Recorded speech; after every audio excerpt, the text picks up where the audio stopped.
Ya, oke. Di sini saya akan mencoba menjelaskan mengenai detail dari aplikasi buat kesehatan ini. Di sini udah ada webnya. Jadi botnya ini baru bisa ngejawab pertanyaan mengenai alergi dan asam lambung. Nah, di sini udah ada text box yang nanti kita bisa isi dengan pertanyaan. Nah, pertanyaan itu lebih ke keluhan masalahnya. Ceritakan keluhan Anda secara lengkap dan detail di sini. Jadi kita menceritakan apa yang sedang kita rasakan gitu. Jadi healthy bot ini seperti bot bot konsultasi kesehatan. Kayak contoh sini saya akan masukin keyword untuk konsultasinya ya. Contoh seperti ini. Oke, di sini saya sudah memasukkan kalimat konsultasi yaitu kenapa kita sakit perut setelah makan pedas. Nah, kita juga menambahkan kira-kira kenapa ya. Kita mempertanyakan kenapa nih kalau habis makan pedas ke perut suka sakit gitu.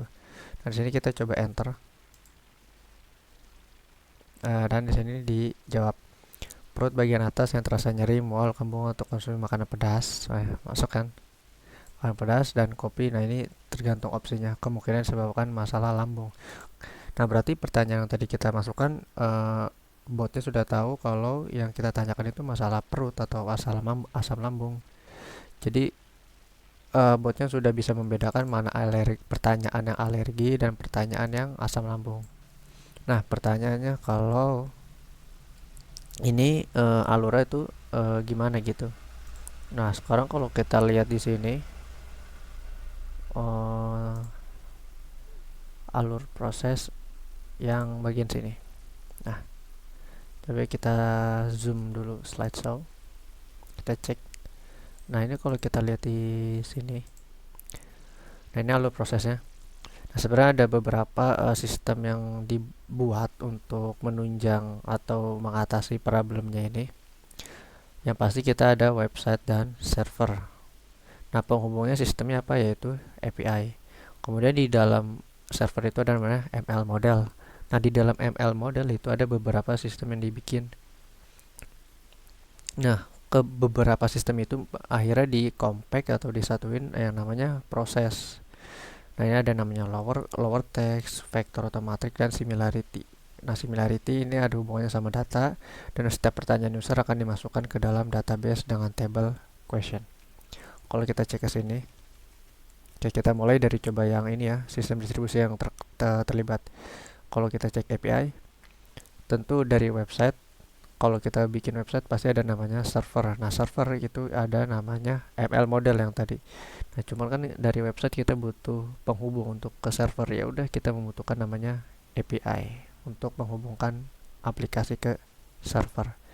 Kemudian ada database app-nya. Nah, di sini database app-nya dibagi dua. Sebenarnya ini satu database, cuman kita bedakan namanya tabelnya. Di sini ada table data dan table question. Nah, table data ini isinya adalah beberapa pertanyaan, sekitar 300 pertanyaan dengan dua kategori tadi, yaitu yang asam lambung sama alergi. Kemudian question. Nah, question ini dia nyimpen pertanyaan-pertanyaan yang tadi dari user. Jadi setiap kita tanyakan itu akan disimpan ke dalam table question. Jadi semua terorganisir. Kemudian juga ada sistem yang namanya lower text process. Nah, ini simple sebenarnya konsepnya. Lower case process ini maksudnya adalah dimana kalau semisal saya ada kata saya makan bakso di wilayah Bekasi Selatan, kalau kita lihat kata saya itu ada uppercase-nya di kata S, kemudian di Bekasi ada B, Selatan di S. Kita mau semuanya itu huruf kecil. Kenapa kayak gitu? Karena ini akan lebih memudahkan dalam penggunaan makna teks untuk komputer. Kalau kita jadiin semua contoh kata saya S-nya gede dan kata saya kecil semua itu bagi komputer itu beda. Makanya kenapa lebih baik kita lower case-in aja semua gitu untuk kasus ini. Kemudian setelah lower text, kita ada namanya matrix convert. Nah, dalam convert matrix ini yang tadi udah kita lower case baru kita ubah menjadi matriks. Contoh saya makan bakso dan bla bla bla. Nah, itu di convert, anggaplah jadi seperti ini matriknya. Kita anggaplah seperti ini. Intinya diubah menjadi sebuah angka. Nah, kemudian ada namanya terakhir itu similarity comparison. Nah, setelah tadi kita ubah menjadi angka, pertanyaan user yang ini akan di compare dengan database. Pertanyaan mana yang similarity atau kemiripannya paling besar persentasenya.